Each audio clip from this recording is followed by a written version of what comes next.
ಇನ್ನು ಕಬಿನಿ ಡ್ಯಾಂಗೆ ತ್ಯಾಜ್ಯವನ್ನು ಹರಿಬಿಡ್ತಾ ಇರುವವರ ವಿರುದ್ಧ ಇದೀಗ FIR ದಾಖಲಾಗಿದೆ. ಇದು ನ್ಯೂಸ್ ಫಸ್ಟ್ ಮಾಡಿದಂತಹ ವಿಸ್ತೃತ ವರದಿಯ ಬಿಗ್ಗೆಸ್ಟ್ ಇಂಪ್ಯಾಕ್ಟ್. ನ್ಯೂಸ್ ಫಸ್ಟ್ ವರದಿಯ ಬಳಿಕವೇ ಈಗ FIR ದಾಖಲಾಗಿರುವಂಥದ್ದು. ಇದೇ ವಿಚಾರವಾಗಿ ನ್ಯೂಸ್ ಫಸ್ಟ್ ಮೊನ್ನೆ ವರದಿ ಮಾಡಿತ್ತು.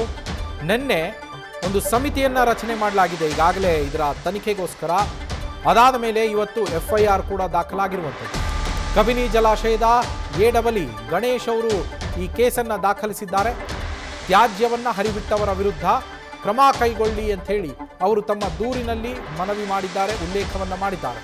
ತ್ಯಾಜ್ಯವನ್ನು ಸುರಿದ ಕೇಸ್ಗೆ ಸಂಬಂಧಪಟ್ಟಂತೆ FIR ದಾಖಲಾಗಿದೆ. ಕಡೆಗೂ ಕೂಡ ಯಾರು ತ್ಯಾಜ್ಯವನ್ನು ಹರಿಬಿಟ್ಟಿದ್ರಲ್ಲ ಅವರ ವಿರುದ್ಧ ಅಂತರಸಂತೆ ಠಾಣೆಯಲ್ಲಿ ಕೇಸ್ ದಾಖಲಾಗಿರುವಂಥದ್ದು. ಕಬಿನಿ ಜಲಾಶಯಕ್ಕೆ ಕಬಿನಿ ಹಾಲಾಹಲ ಅಂತೇಳಿ ನ್ಯೂಸ್ ಫಸ್ಟ್ ವಿಸ್ತೃತವಾದ ವರದಿಯನ್ನೇ ಮಾಡಿತ್ತು ಇದ್ರ ಬಗ್ಗೆ. ಕಬಿನಿ ಜಲಾಶಯಕ್ಕೆ ತ್ಯಾಜ್ಯ ನೀರು ಸೇರ್ತಾ ಇದೆ. ಇದರಿಂದಾಗಿ ಇದರದೊಂದು ರಿಪೋರ್ಟೇ ಬಂದಿತ್ತು. ಆ ರಿಪೋರ್ಟ್ನಲ್ಲಿ ಏನು ಹೇಳಿದ್ರು ಅಂದರೆ, ಕಬಿನಿ ನೀರು ಕುಡಿಯೋದಕ್ಕೆ ಹೋಯ್ತು, ಸ್ನಾನ ಮಾಡೋದಕ್ಕೂ ಕೂಡ ಲಾಯಕ್ಕಿಲ್ಲ, ಇದು ಅಷ್ಟು ಕಂಟ್ಯಾಮಿನೇಟೆಡ್ ವಾಟರ್ ಇದು ಅನ್ನುವ ವರದಿಯನ್ನು ಕೊಟ್ಟಿದ್ರು. ನಮ್ಮ ಪ್ರತಿನಿಧಿ ರವಿ ಪಾಂಡವಪುರ ಫೋನ್ ಸಂಪರ್ಕದಲ್ಲಿದ್ದಾರೆ. ರವಿ, 2 ದಿನಗಳಲ್ಲಿ ಒಂದೇ ವಿಚಾರಕ್ಕೆ ಸಂಬಂಧಪಟ್ಟಂತೆ 2 ಇಂಪ್ಯಾಕ್ಟ್ ಆಗಿರುವಂಥದ್ದು 2 ದಿನಗಳಲ್ಲಿ. ನಿನ್ನೆ ಒಂದು ಸಮಿತಿಯನ್ನು ರಚನೆ ಮಾಡಿ ಅದರ ಬಗ್ಗೆ ತನಿಖೆ ಮಾಡೋದಕ್ಕೆ ಸೂಚನೆಯನ್ನು ಕೊಡಲಾಗಿದೆ. ವರದಿಯನ್ನು ಶೀಘ್ರದಲ್ಲೇ ಕೊಡಬೇಕು ಅಂತ ಹೇಳಲಾಗಿದೆ. ಇವತ್ತು ಯಾರ್ಯಾರು ತ್ಯಾಜ್ಯವನ್ನು ಹರಿಬಿಟ್ಟಿದ್ದಾರೋ ಅವರ ವಿರುದ್ಧ FIR ಕೂಡ ದಾಖಲಾಗಿರುವಂಥದ್ದು. ಪೊಲೀಸರು ಹಾಗೆ ಸಂಬಂಧಪಟ್ಟ ಇಲಾಖೆಗಳು ಯಾವ ಕ್ರಮವನ್ನು ಕೈಗೊಳ್ಳುತ್ತೆ ಮುಂದೆ?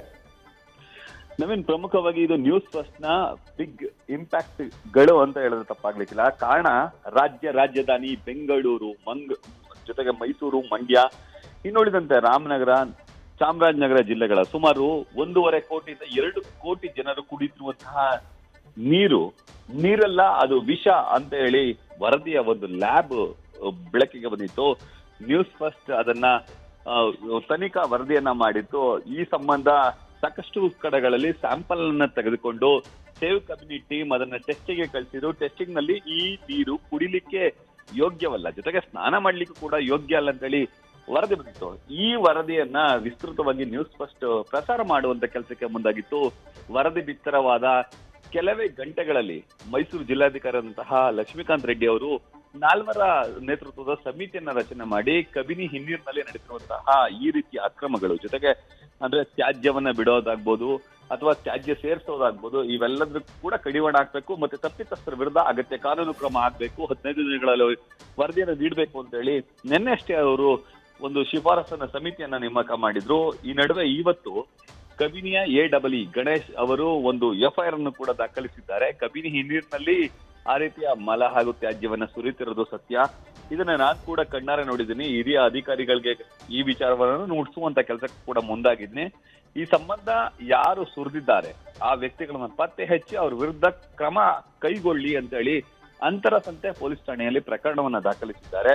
ಮುಂದಿನ ದಿನಗಳಲ್ಲಿ ಇದೇ ರೀತಿಯಾಗಿ ತ್ಯಾಜ್ಯವನ್ನ ಸುರಿದ್ರೆ ಅವ್ರ ವಿರುದ್ಧ ಕಠಿಣ ಕಾನೂನು ಕ್ರಮವನ್ನ ಜರುಗಿಸ್ತೀವಿ ಅಂತ ಹೇಳಿ ಕೂಡ ಅವರು ಎಚ್ಚರಿಕೆ ನೀಡುವಂತ ಕೆಲಸಕ್ಕೆ ಮುಂದಾಗಿದ್ದಾರೆ. ಇನ್ನು ಜಿಲ್ಲಾಧಿಕಾರಿ ಅವರ ಸಮಿತಿಯ ಉಲ್ಲೇಖದಂತೆ ಯಾರ್ಯಾರು ಈ ರೀತಿ ತ್ಯಾಜ್ಯವನ್ನ ಮಲವನ್ನ ಬಿಡ್ತಾರೆ ಅವರೆಲ್ಲರ ವಿರುದ್ಧ ಕ್ರಿಮಿನಲ್ ಕೇಸ್ ಹಾಕ್ಬೇಕು ಅಂತ ಹೇಳಿ ಅವರು ಸ್ಪಷ್ಟವಾಗಿ ಉಲ್ಲೇಖ ಮಾಡಿದ್ದಾರೆ. ಯಾಕಂದ್ರೆ ಕುಡಿಯುವ ನೀರು ಅಮೂಲ್ಯವಾದದ್ದು, ಇದು ಜೀವಿಸುವ ಹಕ್ಕನ್ನ ಪ್ರತಿಪಾದಿಸುತ್ತದೆ. ಒಂದು ವೇಳೆ ಈ ರೀತಿ ಕಲುಷಿತ ಮಾಡಿದ್ರೆ ಅದು ಆರೋಗ್ಯದ ಮೇಲೆ ಪರಿಣಾಮ ಬೀರುತ್ತೆ. ಕೋಟ್ಯಾಂತರ ಜನರು ಕುಡಿಯುವಂತಹ ನೀರನ್ನ ಕಲುಷಿತ ಮಾಡಿದ್ರೆ ಅದೊಂದು ದೊಡ್ಡ ಕ್ರಿಮಿನಲ್ ಅಪರಾಧ ಆಗುತ್ತೆ. ಆ ಕಾರಣಕ್ಕಾಗಿ ಸದ್ಯ ಈಗ ಒಂದು FIR ದಾಖಲಾಗಿದೆ, ಜೊತೆಗೆ ಸಮಿತಿ ಕೂಡ ನೇಮಕ ಆಗಿದೆ. ಮುಂದಿನ ದಿನಗಳಲ್ಲಿ ಕಬಿನಿಯ ಉಳಿಸುವ ನಿಟ್ಟಿನಲ್ಲಿ ನಿರಂತರವಾಗಿ ಹೋರಾಟ ಮಾಡಬೇಕಾಗುತ್ತೆ ಅನ್ನೋದು ಸೇವ್ ಕಬಿನಿದ ಎಚ್ಚರಿಕೆ ಕೂಡ ಆಗಿದೆ. ಇದೆಲ್ಲವನ್ನ ಕೂಡ ವಿಸ್ತೃತವಾಗಿ ಎಳೆಯಾಗಿ ಪ್ರತಿದಿನವೂ ಕೂಡ ನ್ಯೂಸ್ ಫಸ್ಟ್ ವರದಿಯನ್ನ ಬಿತ್ತರ ಮಾಡಿತ್ತು. ಈ ವರದಿಗಳ ಇಂಪ್ಯಾಕ್ಟ್ ಗಳು ಅಂತ ಹೇಳಿದ್ರೆ ತಪ್ಪಾಗ್ಲಿಕ್ಕಿಲ್ಲ. ಒಟ್ಟಾರೆ ಕಬಿನಿಯ ಉಳಿಸುವ ನಿಟ್ಟಿನಲ್ಲಿ ನ್ಯೂಸ್ ಫಸ್ಟ್ ಮೊದಲಿನಿಂದಲೂ ಕೂಡ ನಿರಂತರವಾಗಿ ವರದಿಯನ್ನ ಬಿತ್ತರ ಮಾಡುತ್ತಿತ್ತು.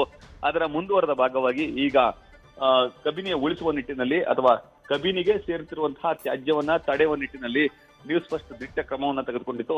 ಇದಕ್ಕೆ ಸಂಬಂಧಪಟ್ಟಂತೆ ಸೇವ್ ಕಬಿನಿ ಟೀಮ್ ಕೂಡ ಕೈ ಜೋಡಿಸಿತ್ತು. ಇದು ನ್ಯೂಸ್ ಫಸ್ಟ್ ನ ಬಿಗ್ ಇಂಪ್ಯಾಕ್ಟ್ ಅಂತ ಹೇಳಿದ್ರೆ ತಪ್ಪಾಗ್ಲಿಕ್ಕಿಲ್ಲ.